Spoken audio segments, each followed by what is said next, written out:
परम पूज्य श्री महाराज जी के YouTube चैनल को सब्सक्राइब करें तथा पूज्य महाराज श्री जी की कथाओं को सर्वप्रथम देखने के लिए बेल आइकन दबाना ना भूलें। सती नदी के तट पर व्यास जी महाराज बैठे हुए हैं, थोड़ी चिंता में। तुरंत नारद जी का आगमन होता है। मलिनता भवतानु दीत प्रायो यशो भगवतो मलम।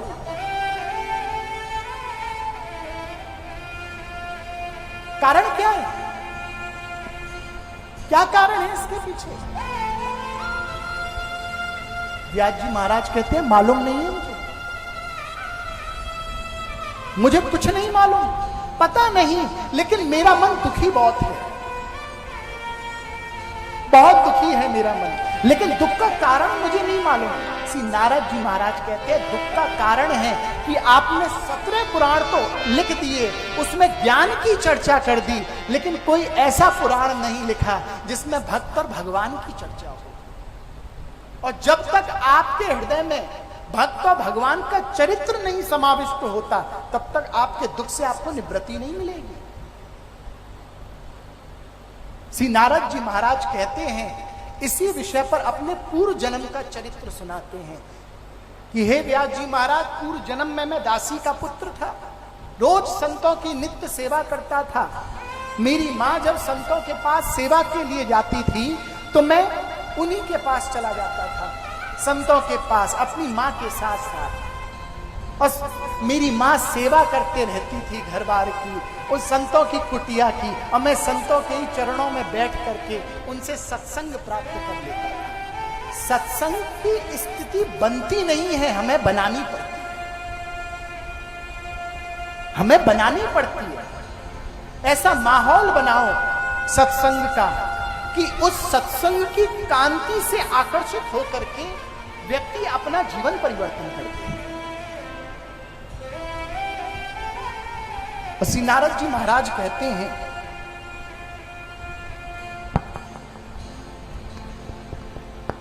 कि हे व्यास जी महाराज, संत मुझे नित्य सत्संग सुनाते, और एक दिन मैंने उनके चरणों में एक निवेदन किया। बोले क्या? कि आप मुझे अपना शिष्य बना लो। संत ने मेरी भक्ति देखी, और भक्ति देखने के बाद में प्रसन्न हुए और उन्होंने मुझे दीक्षा दे दी। ओम नमो भगवते वासुदेवाय धीमहि प्रद्युम्नाय निरुद्धाय नमः संकर्षणाय च। ओम नमो भगवते वासुदेवाय धीमहि प्रद्युम्नाय निरुद्धाय नमः संकर्षणाय च। यहाँ पे भगवान के 4 नाम हैं। ओम नमो भगवते वासुदेवाय धीमहि, वासुदेव, प्रद्युम्नाय, अनिरुद्ध और संकर्षण, 4 नामों से पुकारा है। और ये वासुदेव गायत्री है, इसका जो प्रयोग नित्य पाठ करता है उसके जीवन में नारद जी की भांति उसके जीवन में नाम प्राप्त होता है, और वो नारद जी की भांति मदमस्त होते हुए हरि नाम का निरंतर उच्चारण करता है। कहते हैं कि एक दिन जब वो संत उस कुटिया को त्याग के जा रहे थे तो मैंने संतों के चरणों में प्रणाम किया, कहा कि मैं भी चलता हूं, मैं भी चलता हूं। तुरंत संतों ने रोक दिया, नहीं, अभी तुम्हारा एक धर्म रह गया है, अभी तुम्हें मां की सेवा करनी है, तुम मां को छोड़ करके जा रहे हो। यहां पे संत ने एक भाव, एक सूत्र का प्रयोग किया कि चाहे कोई सा भी धर्म कितना भी श्रेष्ठ हो, लेकिन याद रखना प्यारे, अगर माँ बाप की सेवा के लिए समस्त धर्म का परित्याग करना पड़े ना, तो पल भर सोचना मत, क्योंकि सबसे बड़ा धर्म अगर कहीं है तो माँ बाप के चरणों की सेवा में है। इससे बड़ा कोई धर्म नहीं है। और याद रखना, अगर आपने माँ बाप की सेवा करी, अगर आपने माँ के चरणों का आश्रय लिया, अपने पुत्र धर्म का भलीभांति कर्तव्य किया, तो याद रखना धर्म नहीं, धर्म को बनाने वाला आपके द्वारपाल की सेवा करने के लिए आपके द्वार पर खड़ा हो जाएगा। वो भागा भागा आ जाएगा। क्यों? क्योंकि सर्वदेव मयी माता, सर्वदेव मयो पिता, मातरम पितरम तस्मात् सर्वयजनित पूजय। सभी देवियों में मां श्रेष्ठ है और सभी देवताओं में पिता श्रेष्ठ हैं। शास्त्र कहते हैं इनके चरणों को पकड़ के बैठ जाओ, आपको सभी देवी देवताओं की सेवा पूजा का सौभाग्य प्राप्त हो जाएगा। सिर्फ इनकी सेवा करो दिल से। संत कहते हैं नहीं, गुरु मंत्र दिया है ना, मां की सेवा के साथ में गुरु मंत्र का जाप करो, तुम्हारा उद्धार हो जाएगा। संत के वाक्यों का अनुकरण किया, संत चले गए, निरंतर मां की सेवा करता और गुरु मंत्र का जाप करता।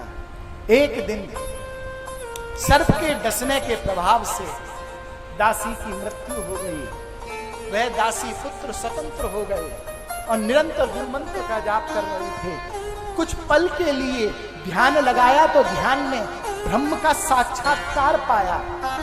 कुछ क्षण के लिए ब्रह्म हृदय कमल में प्रकट हुए और जो ज्योति हृदय कमल में प्रकट हुई क्षणिक मात्र में अंतर ध्यान हो गई। बार बार ध्यान लगाया तो वो ब्रह्म का स्वरूप दोबारा प्रकट नहीं हुआ। फिर आकाशवाणी हुई कि हे दासी के पुत्र, तुम इस जन्म में मुझे प्राप्त नहीं कर सकोगे, आगामी जन्म में जब तुम ब्रह्मा के पुत्र के रूप में आओगे तो निरंतर मुझे अपने जीवन में ही पाओगे। तो वही नारद जी महाराज ब्रह्मा जी के पुत्र के रूप में आए। इस प्रसंग से बहुत बड़ा ज्ञान प्राप्त होता है बंधु। व्यास जी महाराज कौन है? बोले ब्रह्म भगवान है, कृष्ण द्वैपायन है। लेकिन व्यास होने के भगवान के बाद भी उनको नारद जी की आवश्यकता पड़ गई। ऐसा क्यों?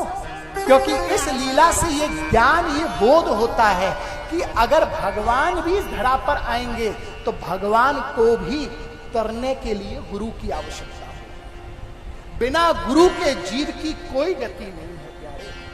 भगवान भी आए तो उनको भी गुरु की आवश्यकता हुई। श्री व्यास जी महाराज ने संकेत दिया कि याद रखना, भागवत क्या मुख है? भागवत गुरु मुख है। और भागवत का आस्वादन खुद नहीं, संतों के द्वारा प्राप्त है।